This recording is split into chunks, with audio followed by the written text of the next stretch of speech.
आनंद आहे, अभिमान आहे की महिला व बालविकास विभागाअंतर्गत महायुतीच्या सरकारच्या माध्यमातून आदरणीय लोकप्रिय मुख्यमंत्री देवेंद्रजी फडणवीस साहेब, उपमुख्यमंत्री एकनाथजी शिंदे साहेब आणि उपमुख्यमंत्री अजितदादा यांच्या नेतृत्वाखाली जी ही योजना आपण महत्त्वाकांक्षी आणली त्याच्या पहिल्या टप्प्यातील वितरण सोहळा आज आदरणीय मुख्यमंत्री देवेंद्र फडणवीस साहेबांच्या उपस्थितीमध्ये त्यांच्या हस्ते पार पडला।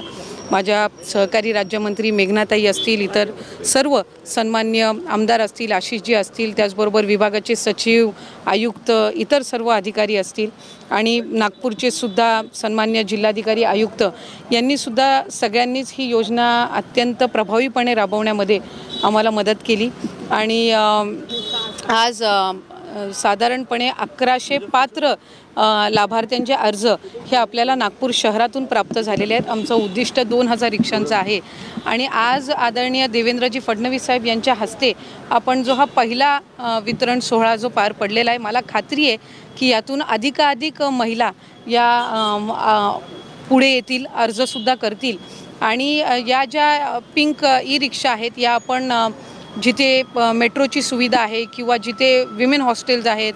किंवा इंडस्ट्रीज जास्ती प्रमाणामध्ये आहेत किंवा ज्या पब्लिक प्लेसेस आहेत इथे आपण अधिकाधिक त्या उपलब्ध करून देणार आहोत। पर्यटनाच्या ठिकाणी सुद्धा उपलब्ध करून देणार आहोत। आम्ही मुख्यमंत्री महोदयांना विनंती केली की एअरपोर्ट जिथे आहेत तिथे सुद्धा ही सुविधा ही उपलब्ध करून देण्यात यावी, जेणेकरून अधिकाधिक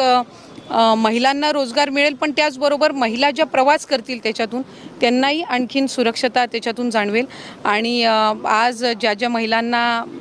ज्या पहिल्या टप्प्यामध्ये या पिंक ई रिक्षाच्या लाभार्थी ठरलेल्या आहेत, आमच्या सगळ्यांच्याच वतीने मी त्यांना खूप खूप शुभेच्छा देते। राज्यातील कोणकोणत्या जिल्ह्यामध्ये ई रिक्षा वाटप होणार आहे आणि एकूण किती ई रिक्षा वाटप या योजनेच्या माध्यमातून राज्यभरात? साधारणपणे सगळ्यात ज्या महानगरपालिका आहेत तिथे आपण ह्या पिंक ई रिक्षा ज्या आहेत त्या उपलब्ध करून देणार आहोत आणि आम्ही पुढच्या 6 महिन्यामध्ये किमान 5000 किमान म्हणजे वर्षामध्ये तर 10,000चं उद्दिष्ट आहे, पण किमान 5000 ई रिक्षा ज्या आहेत त्या पहिल्या या 6 महिन्याच्या टप्प्यामध्ये आम्ही महानगरपालिका क्षेत्रामध्ये उपलब्ध करून देत आहोत। उद्या पुण्याला अजितदादांच्या हस्ते सुद्धा वितरण सोहळ्याचा कार्यक्रम आहे। त्याचबरोबर पुढच्या कालावधीमध्ये ज्या ज्या महानगरपालिका आहेत जिथे पात्र अर्ज आलेले आहेत तिथे सुद्धा आदरणीय तिथले पालकमंत्री असतील, विभाग म्हणून मी असेन किंवा राज्यमंत्री मेघनाताई असतील, ते कार्यक्रम होणार आहेत। आम्ही कोल्हापूरमध्ये सुद्धा आदरणीय उपमुख्यमंत्री एकनाथजी शिंदे साहेब असतील आणि तिथले पालकमंत्री असतील प्रकाश यांच्या समवेत तिथं सुद्धा आम्ही कार्यक्रम करण्याचं नियोजन हे आम्ही करत आहोत। त्यामुळे साधारणपणे या 2 ते 3 महिन्याच्या कालावधीमध्ये आपल्याला किमान 4 ते 5000 पिंक रिक्षा ज्या आहेत त्या राज्याच्या मोठमोठे जे शहर आहेत महानगरपालिका तिथे आपल्याला पाहायला मिळतील।